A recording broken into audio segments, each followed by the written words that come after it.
kama rais wa awamu ya 5, na nafikiri ni jambo zuri kwa sababu kuna mambo mengi sana ambayo yametendeka.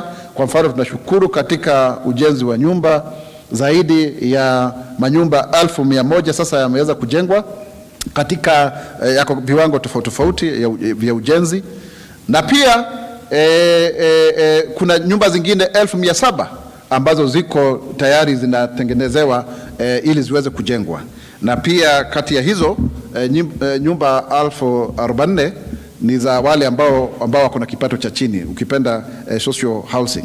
Kwa hiyo mambo kama hayo tunayaangazia zaidi, na zaidi ya vijana 160 wameweza kuajiriwa tangu tuanze mfumo huu wote, na tunashukuru kwa sababu hata sasa hivi wale ambao ni wahandisi wanachukuliwa zaidi ya 3,000 kama interns ambao watakuja kusaidia katika mradi huu wote. Kwa hivyo ni jambo ambalo ni zuri, na ikifikia Disemba tutakuwa tukipatiana nyumba zingine kwa upande wa Mukuru, nafikiri nyumba 14,000 na kadhalika. Tutakuwa tukiwaelezea pindi mambo yanavyosonga mbele, na ukiangalia kabisa hizi nyumba ziko na wifi, kwa hivyo zinaweza kusaidia watu kufanya soko na kuuza vitu online.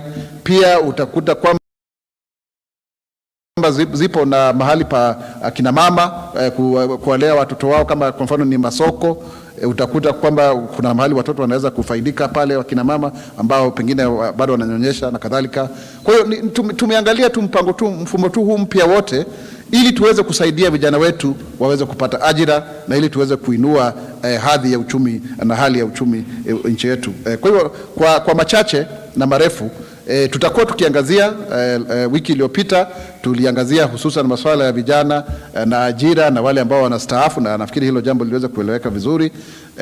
Tumeangazia pia mambo ya vile tumepiga hatua katika nyanja za kilimo na kadhalika na ufugaji, na tutaendelea pia tukizungumzia masuala yale, kwa sababu mara nyingi watu wanasema kwamba serikali imefanya mambo mengi, lakini bado kuna kuwa na utata ya uelewa. Na ofisi hii yangu ya msemaji mkuu wa serikali nikishirikiana na wenzangu Gabriel na Mwanaisha na wale ambao wanafanya kazi chini ya ofisi ya rais, tutakuwa tukienda hata kule mashinani ili kuweza kuangazia. Tumekwenda Nakuru, tumekwenda Lamu, tumekwenda Wajia, tumekwenda Konza, tumekwenda Homa Bay. Tutakuwa tukikwenda ili tunaangalia ni nini ambacho kweli, yani yale ambayo kwenye karatasi, yale ambayo tunazungumzia hapa Nairobi ni kweli yako kule kwenye ground, kwa sababu wakati mwingine watu wanasema kwa ground vitu ni different. Unaona wengine wanakuja wanasema ati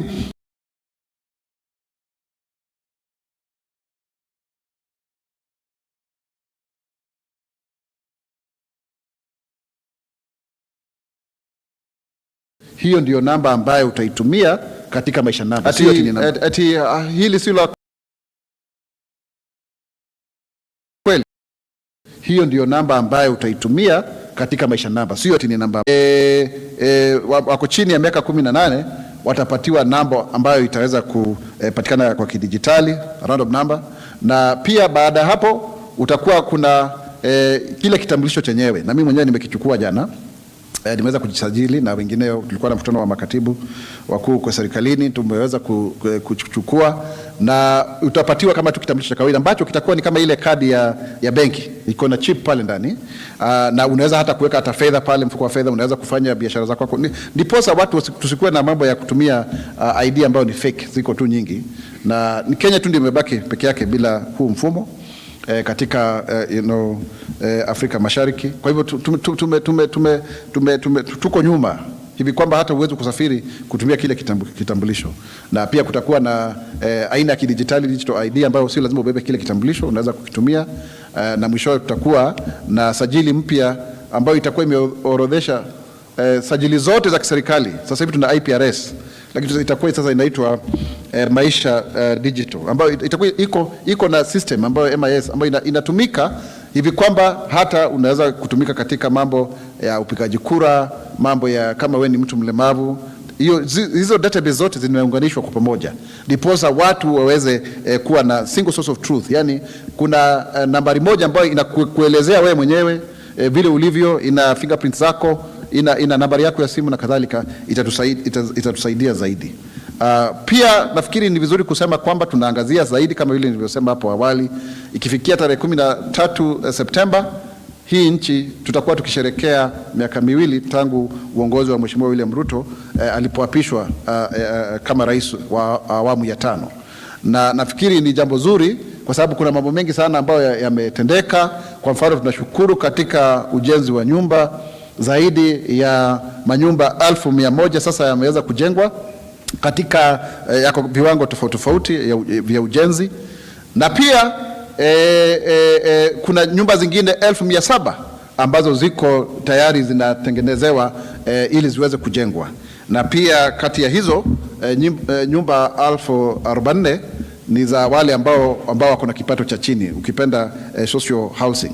Kwa hiyo mambo kama hayo tunayaangazia zaidi, na zaidi ya vijana 160 wameweza kuajiriwa tangu tuanze mfumo huu wote, na tunashukuru kwa sababu hata sasa hivi wale ambao ni wahandisi wanachukuliwa zaidi ya 3,000 kama interns ambao watakuja kusaidia katika mradi huu wote. Kwa hivyo ni jambo ambalo ni zuri, na ikifikia Disemba tutakuwa tukipatiana nyumba zingine. Kwa upande wa Mukuru nafikiri nyumba 14,000 na kadhalika, tutakuwa tukiwaelezea pindi mambo yanavyosonga mbele.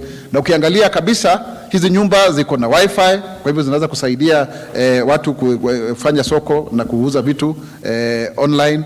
Pia utakuta kwamba zipo na mahali pa akina mama kuwalea watoto wao, kama kwa mfano ni masoko. Utakuta kwamba kuna mahali watoto wanaweza kufaidika pale, wakina mama ambao pengine bado wananyonyesha na kadhalika. Kwa hiyo tumeangalia mfumo huu mpya wote ili tuweze kusaidia vijana wetu waweze kupata ajira, na ili tuweze kuinua hadhi ya uchumi na hali ya uchumi nchi yetu. Kwa hiyo kwa machache na marefu tutakuwa tukiangazia wiki iliyopita tuliangazia hususan masuala ya vijana na ajira na wale ambao wanastaafu, na nafikiri hilo jambo liliweza kueleweka vizuri. Tumeangazia pia mambo ya vile tumepiga hatua katika nyanja za kilimo na kadhalika na ufugaji, na tutaendelea pia tukizungumzia masuala yale, kwa sababu mara nyingi watu wanasema kwamba serikali imefanya mambo mengi, lakini bado kunakuwa na utata ya uelewa. Na ofisi hii yangu ya msemaji mkuu wa serikali nikishirikiana na wenzangu Gabriel na Mwanaisha na wale ambao wanafanya kazi chini ya ofisi ya rais, tutakuwa tukienda hata kule mashinani ili kuweza kuangazia. Tumekwenda Nakuru, tumekwenda Lamu, tumekwenda Wajia, tumekwenda Konza, tumekwenda Homa Bay. Tutakuwa tukikwenda ili tunaangalia ni nini ambacho kweli, yani yale ambayo kwenye karatasi, yale ambayo tunazungumzia hapa Nairobi ni kweli yako kule kwenye ground, kwa sababu wakati mwingine watu wanasema kwa ground vitu ni different. Unaona wengine wanakuja wanasema ati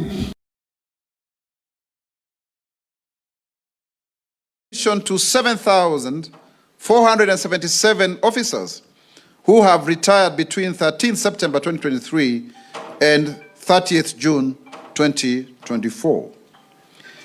These officers are from state departments, county executives, and county assembly.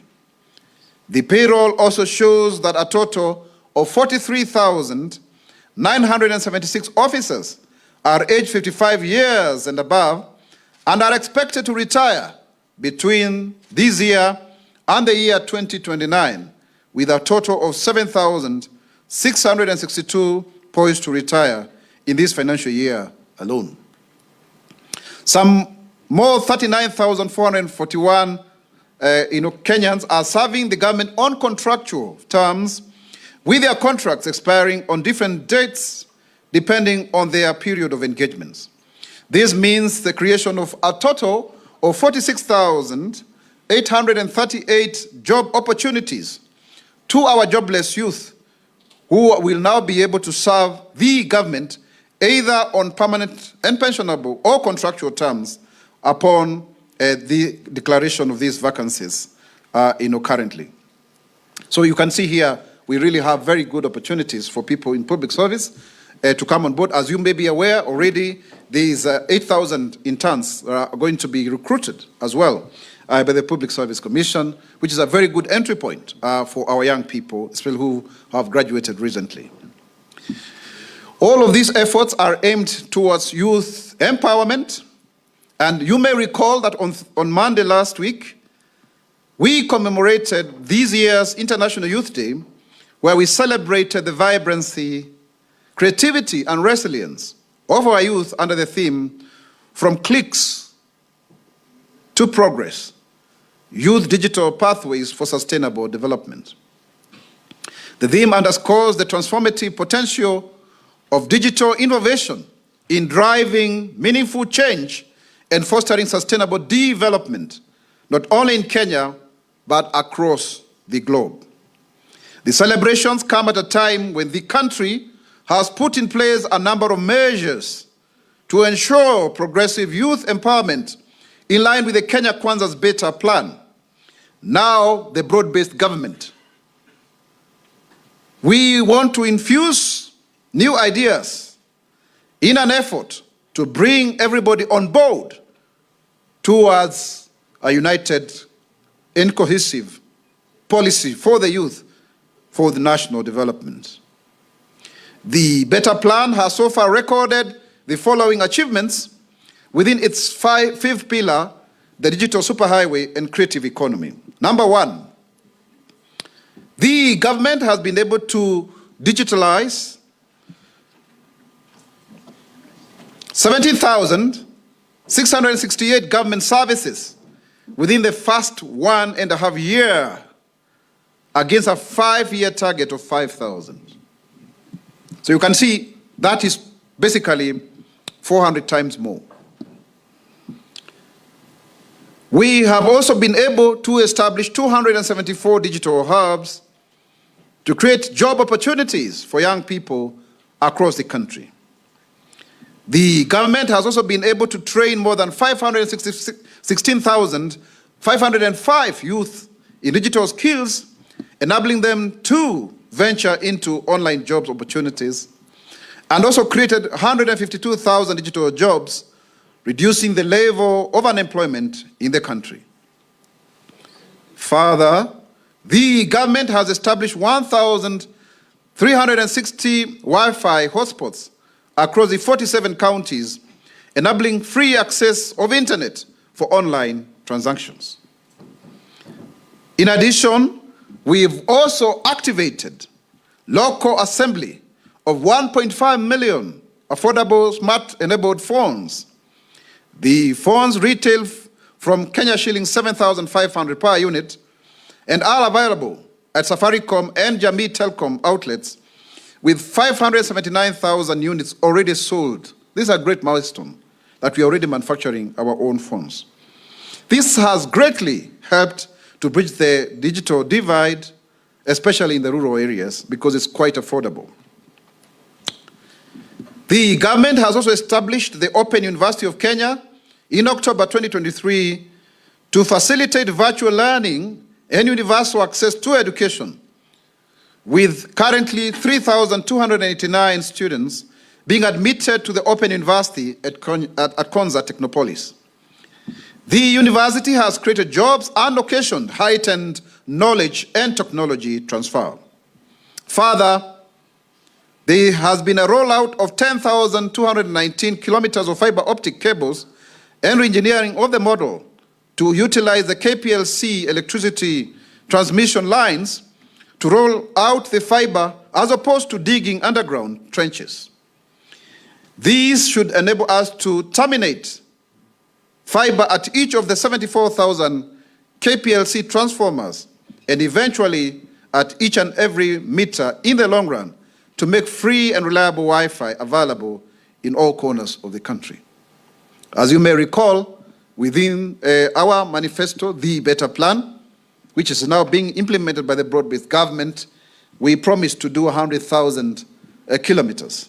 And already we've done 10,000 so far. So we are making very good progress. And if we leverage on the 74,000 transformers, you can see already we'll have covered a lot because we don't need to reinvent the wheel. The government commenced re-engineering of Postal Corporation of Kenya into an e-commerce and logistic hub with the aim of enabling the young entrepreneurs to engage in trading online. This is very, very important because, we are using the Postal Corporation of Kenya network, which is across the country. Every place you go around the world, around Kenya, you'll find a Postal Corporation of Kenya, but they have been moribund and underutilized. And then e-commerce then becomes very critical, when you leverage again on the internet.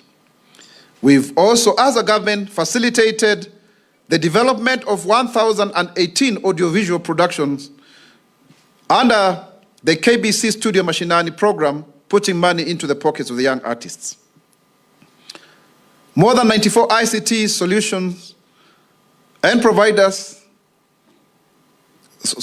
more than 94 ICT solution providers and innovators, private partners are already onboarded to co-create innovation solutions through the Konza Cloud, earning them income.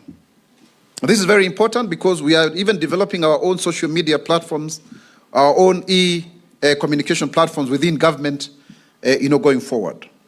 And maybe you may not even know, there are some solutions that, for example, that are being implemented by corporates like Microsoft that have been developed here in Kenya, and they are raking in a lot of revenue, in billions, for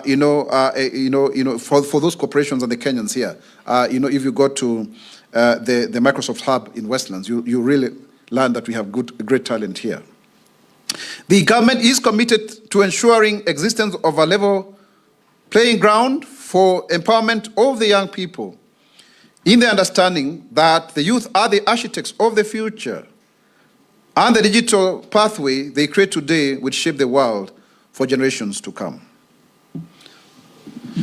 So that is a digital platform. Let me turn now to livestock production.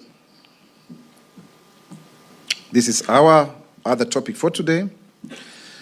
An agricultural phenomenon is that you will be able to fight poverty if you have kind of an agrarian revolution. We still have extreme poverty and vulnerability as a big challenge that is facing majority of Kenyans, especially small-scale farmers.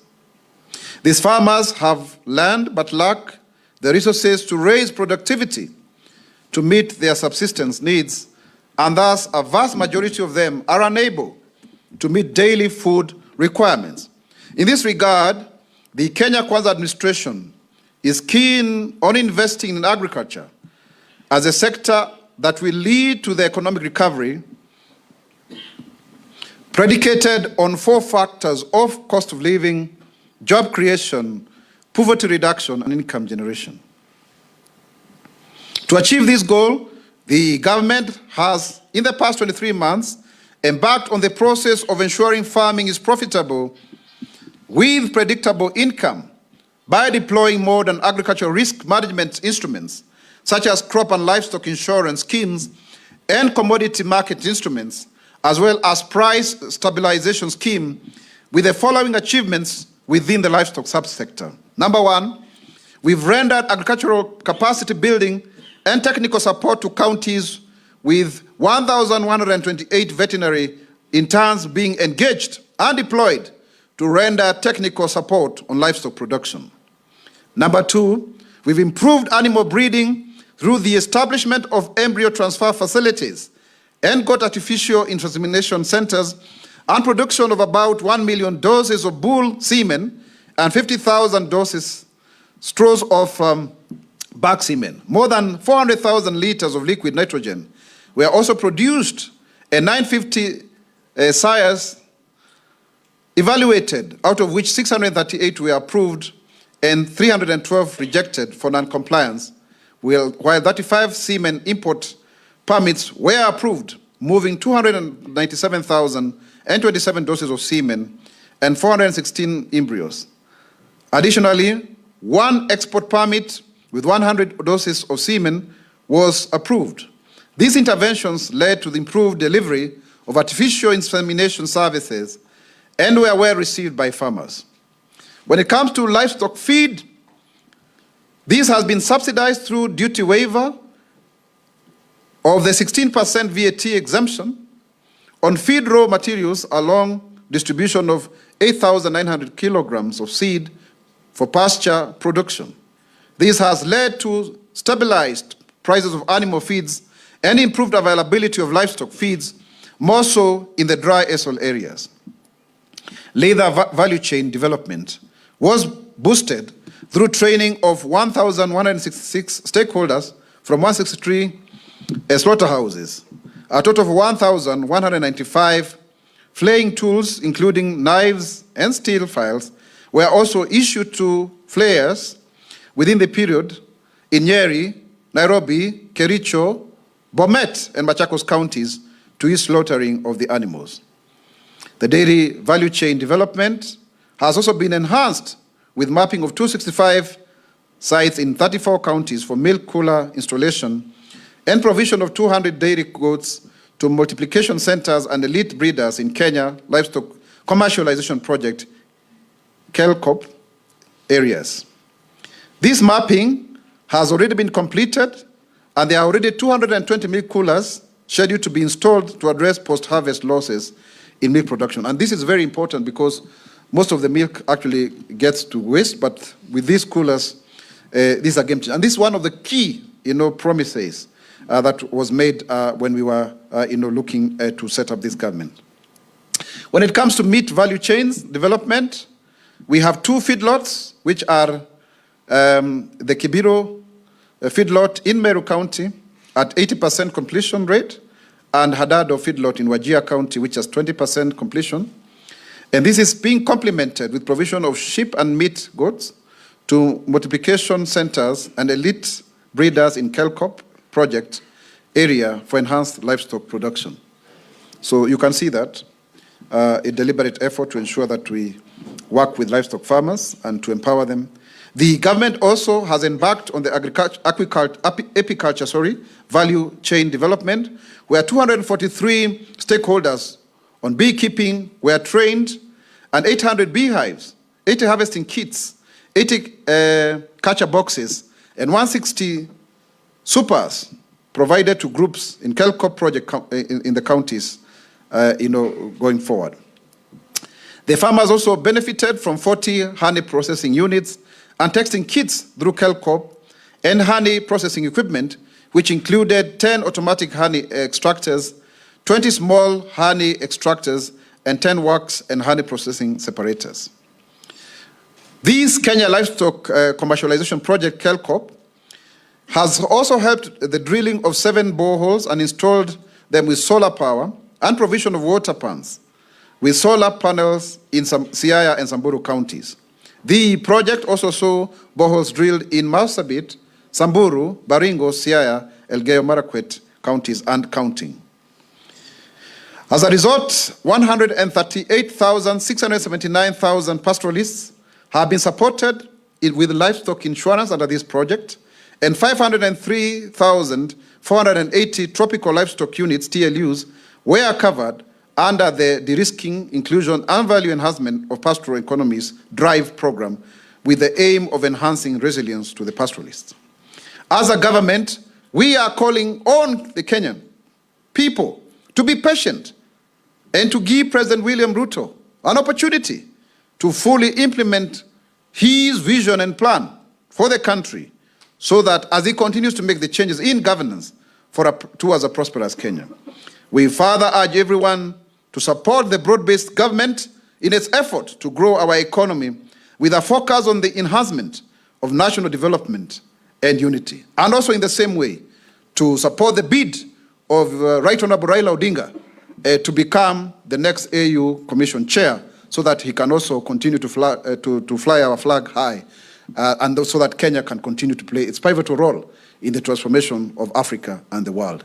Kenya itasimama, Kenya itainuka, Kenya itanawiri kwa umoja na uzalendo. Mimi ni Mkenya mzalendo. Je, wewe? Asanteni. Thank you very much, Government Spokesperson, Dr. Mwaura. Natumai tumepata undani ya kazi serikali imefanya, na vile vile tumeelemika kwamba katika mradi kuna vipindi vitatu, kwamba kuna kuanzishwa, kuna kukagua na kuzindua. Haya mambo ni maana sana, ndio mtu ukifuatilia unajua. Vile vile ametueleza kwamba we have a government but regimes change. mambo ya maana. Kwa hivyo ni wakati wa kuwapa nafasi ili muulize maswali, na tafadhali ningeomba tuwe na swali moja kwa mtu kwa minajili ya kila mtu apate nafasi vile tutaweza. So you'll only take one, give us one question so that you allow others also to ask. Is someone there? Start with you. You begin with your name and the station or the media you come from, and straight to your question.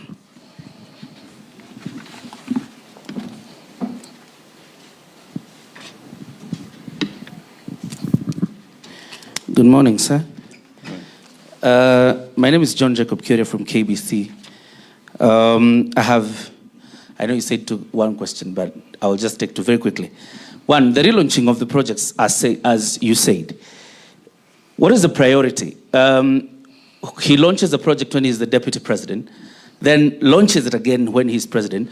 Will the priority be completing the project or relaunching it?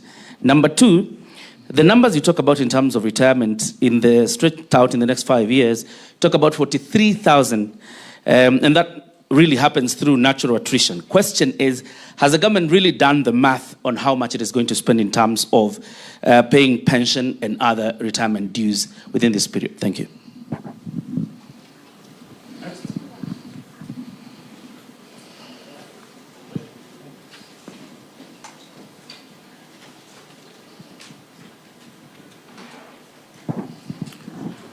Asante sana. Jina langu ni Leonard Wamalwa kutoka West TV. Swali langu ni kuhusu mfumo wa ufadhili wa masomo ya juu. Kumekuwa na changamoto kwa wale wanafunzi ambao wanataka kujiunga na vyuo vikuu, wengine wameanza, wengine watajiunga juma lijalo. Labda hakikisho lako ni lipi kwamba manake ule mfumo wa kukata rufaa ama appeal mechanism mwanzoni mwa juma hili haukuwa unafanya kazi. So kuna hakikisho lipi kwamba hao wanafunzi ambao labda waliwekwa katika band ambayo ni tofauti wataweza kukata rufaa na mambo yao yashughulikiwe hata kabla ya wao kujiunga katika vyuo vikuu? Asante. Jina langu ni Mumo kutoka Sifa FM. Swali langu ni je, baada ya kukaguliwa ama kuzinduliwa kwa mradi huu unafaa kuchukua muda upi ili kuanza? Ni mwezi, ni wiki, au ni muda upi ambao unafaa ili mradi kuanza? Shukran. I think you can answer that first, then we go to the next. Asante sana. Nafikiri nitaanza na ndugu yangu JJ Kioria, na ni vizuri kwa kusikia hapa. Nafikiri, do you want me to answer you in English or Kiswahili, my friend? English. In English, okay. The commencing of a project, the relaunching of a project that has been stalled, and the completion of a project or commissioning. I think the whole idea is, if a project is stalled and it is relaunched, there's nothing that is as noble as that. In fact, it is the greatest extent of accountability. Because projects stall, because sometimes, you know, we have had very serious budgetary challenges because of the huge public debt. So when you see His Excellency the President, you know, making sure that that which had been started is actually moving on, it clearly means there's every intention to ensure that that project is completed and it serves the purpose upon which it was conceived for. And I'm saying this, JJ, because there are many projects that have, you know, equity, if you call it that way, that cannot be released in terms of it being a public good for Kenyans because it's not complete. So what is the need of having a project that is not complete and yet it cannot serve the purpose? So when you have it relaunched, when you re-engineer it again, when you redraw the plans, there could be headwinds in anything that we do in life. So I think it is very noble, you know, that be the case. And of course, if then that was something that, for example, the president did when he was a deputy president, he's just, you know, keeping the promise because he's now the commander-in-chief and the head of government. The other thing that you asked about is If you look at consolidated financial services around the monies that we are paying to pensioners, it is increasing by the day. The advantage that we have, though, is that if you look at our demographics, we have more people at the bottom of the pyramid because we have a youth bulge. I think our median age is 20 years. Uganda is the youngest country in the world at 19. And so therefore, it is therefore important that we realize that increasingly we will have to be spending more and more as more of ourselves go into retirement. But that is very well catered for, and that is why you see we are encouraging a lot of saving culture, and that's why we have the new NSSF rates, and we've been able to collect more money than the last 60 years or so since independence.